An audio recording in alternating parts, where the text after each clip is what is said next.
कहते हैं जब कोई चीज दिल में उतर जाती है तो दिमाग चाहे उसे लाख भुलाने की कोशिश करे, दिल हमेशा दिमाग को उसी चीज के पास ला खड़ा करता है। आज की कहानी भी दिल और दिमाग के बीच में फंसे प्यार की है। स्टोरीज ऑफ मूवीज में आज की मूवी है माई फेवरेट गर्लफ्रेंड।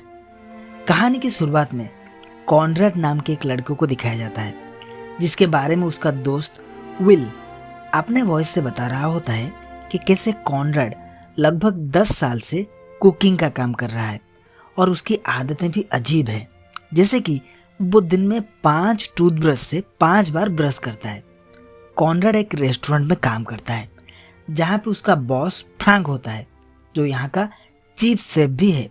यहाँ उसके साथ टॉमी और रेजिना, जिससे कि फ्रैंक प्यार करता है, वो भी काम करते हैं। एक दिन जब फ्रैंक उसे दुकान से कुछ क्रीम और मशरूम पाउडर लाने को कहता है, तो दुकान पहुंचते ही कॉनराड लिस्ट में से मशरूम पाउडर का नाम पढ़ नहीं पाता। तभी वहां मॉली नाम की एक लड़की से उसकी मुलाकात होती है, जो कि एक वीडियो ब्लॉगर है, यानी कि वो प्रोडक्ट वगैरह का रिव्यू करती है और लोगों को उसे खरीदने के लिए इन्फ्लुएंस करती है। उसके साथ उसकी एक दोस्त भी होती है।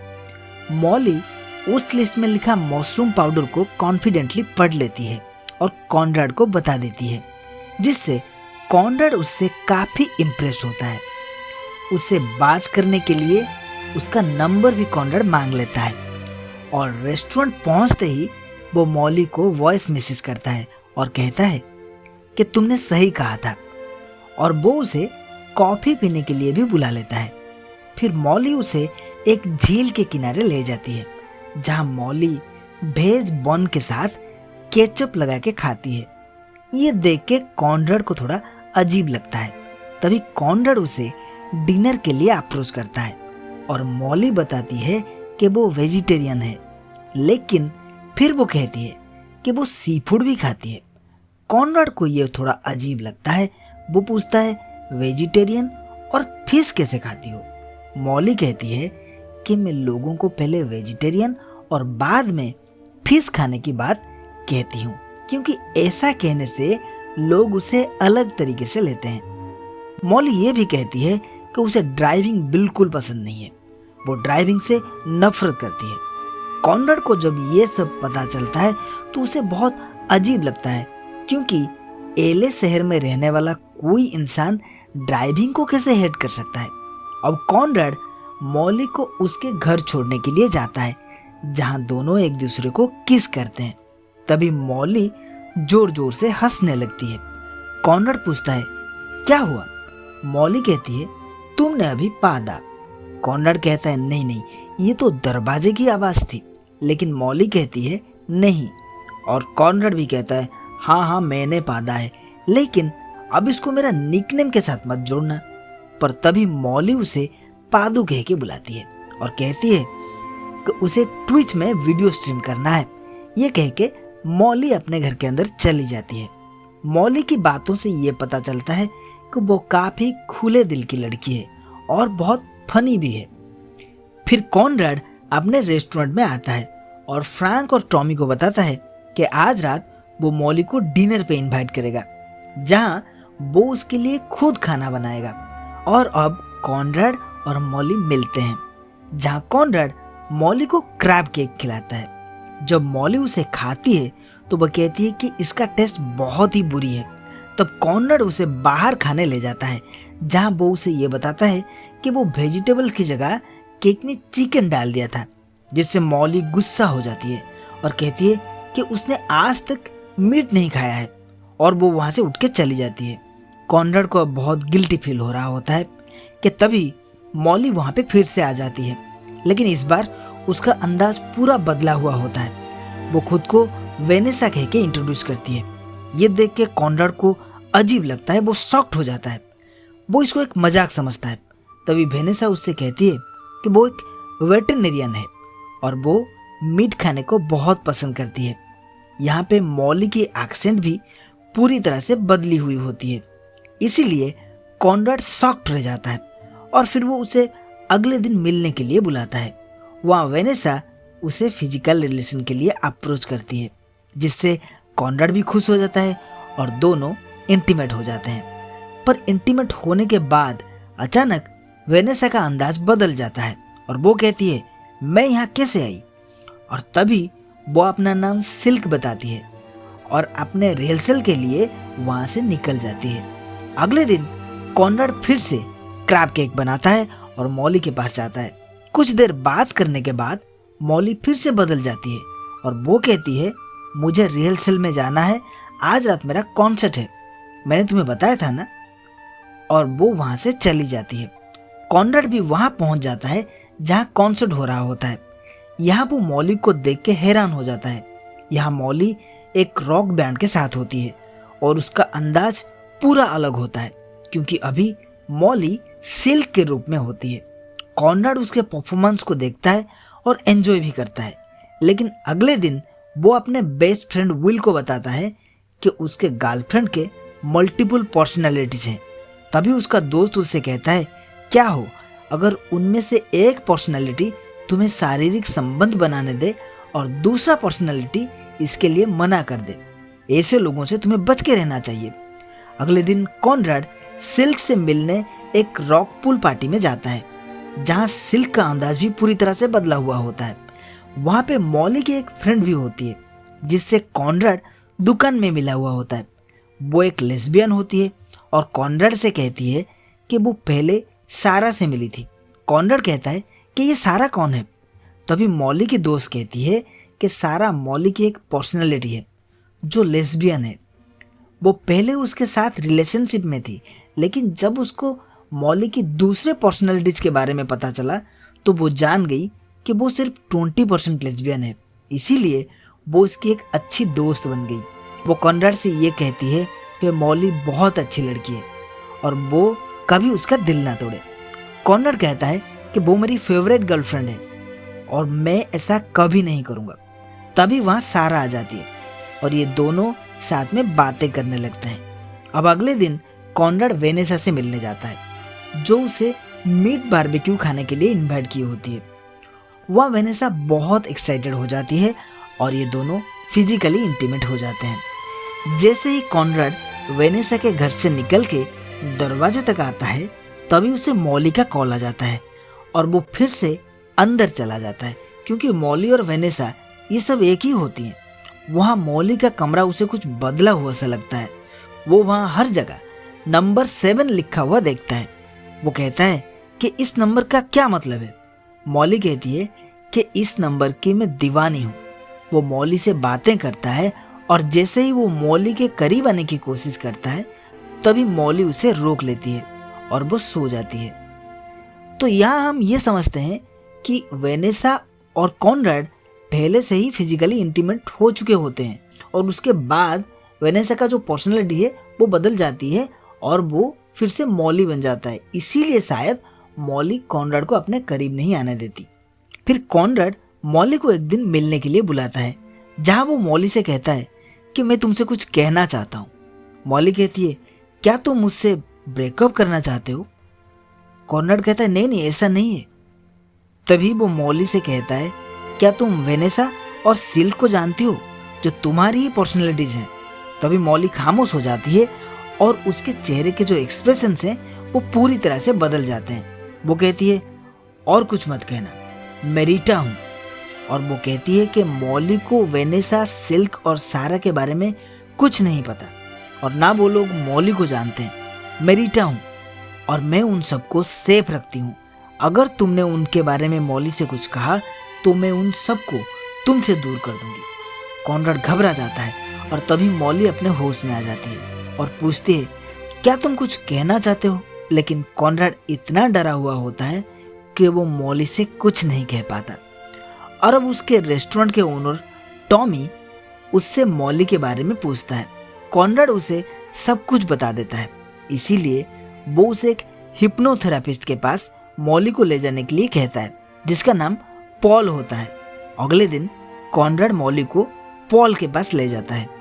जब पॉल मॉली को हिप्नोटाइज करता है तो मॉली के अंदर की सारी पर्सनालिटीज बाहर आने लगती हैं।